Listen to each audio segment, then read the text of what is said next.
सैदपुर की ये घटना है, ये मेरा प्रत्यक्ष अनुभव नहीं है, ये तो पुराने जो वयोवृद्ध सुंदर साथ हैं वो सुनाते रहते। वहाँ एक सांप रहा करता था। महाराज जी कहा करते थे कि ये पूर्व जन्म का महंत था, पैसा मंदिर का इकट्ठा करके रखा करता था, उसी मोह में ये शरीर छोड़ दिया तो ये इसको सर्प की योनि मिल गई, क्योंकि उसको प्रायश्चित करना था। भाई तुमने घर द्वार छोड़ा, फिर पैसे का मोह क्यों इतना ये कर लिया? जो गृहस्थी को मोह होता है उससे ज़्यादा तुमने मोह पा लिया, तो ये दंड के स्वरूप उसको सर्प की योनि मिली थी।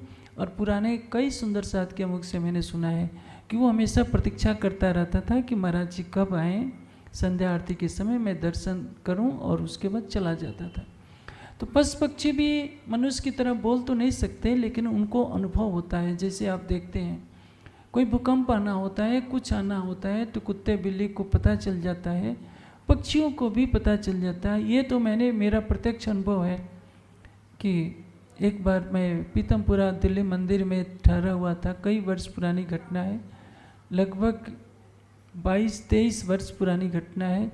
अचानक आधी रात के समय मैं भी लेटा हुआ था, पूरा कमरा हिलने लगा, तो मैं बाहर आया तो देखा कि ये पक्षी खूब ज़ोर ज़ोर से चीख रहे हैं, चिल्ला रहे हैं, कुत्ते भी भौंकने लगे थे और पक्षी भी कलरव ज़ोर ज़ोर से करने लगे थे। इसका अर्थ क्या है? पक्षियों को पता चल गया था कि भूकंप आने वाला है। पक्षी तो पेड़ पर होते हैं, उनको कोई लेना देना नहीं किसी के भवन के गिरने से, लेकिन मनुष्य पर संकट आने वाला है, इसको पक्षियों ने भी भांप लिया था। और जल में रहने वाली मछलियाँ भी समझ जाती है, लेकिन मनुष्य की तरह बोल नहीं सकते, तो अपनी भाषा में वो शोर मचाते हैं। तो जो पुनर्जन्म कैसे होता है? मनुष्य के चित्त में जो वासना होती है, वो वासना उस योनि में ले जाती है। जैसे आप कहीं बाहर से आए हुए हैं, आपको भूख लगी है तो क्या करेंगे? भोजन करेंगे। प्यास लगी है तो पानी पिएंगे। कपड़े गंदे हो गए हैं तो कपड़े उतारेंगे। जो आपकी आवश्यकता है वही तो कार्य करेंगे।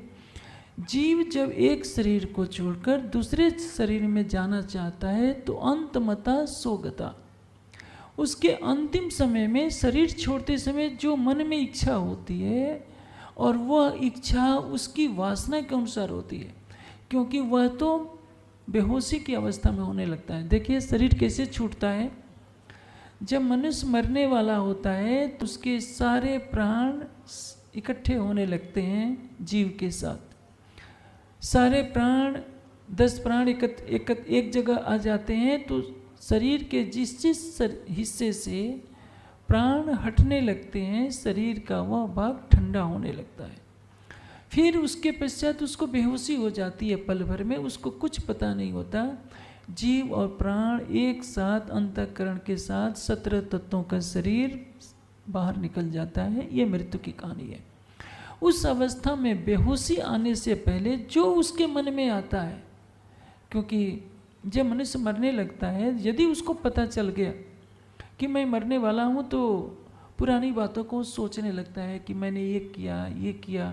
औरंगजेब जब शरीर छोड़ने लगा तो उसको याद आया कि मैंने अपने भाई की गर्दन कटवाई थी, अपने भाई को दारा सिकों को हाथी के पैरों में बंधवा कर मैंने सड़क पर घुमाया था, उसकी गर्दन काटकर चौराहे पर लटकाया था। अपने पिता को मैंने किस तरह जहरीले तेल से मालिश करा करके मरवाया था।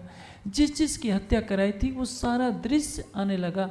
उसने सोचा कि इसी तख्ते ताउस को पाने के लिए, सिंहासन को पाने के लिए मैंने इतना पाप किया है, अब तो मैं इसको छोड़कर जा रहा हूँ।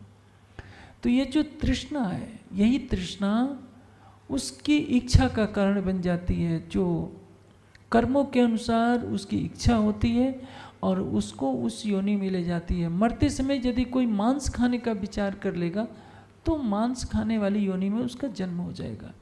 इसलिए गीता में, सभी ग्रंथों में एक ही बात लिखी है कि मनुष्य का जब अंतिम समय निकट आए तो केवल परमात्मा का ध्यान करें, परमात्मा के अतिरिक्त किसी बात का चिंतन न करें।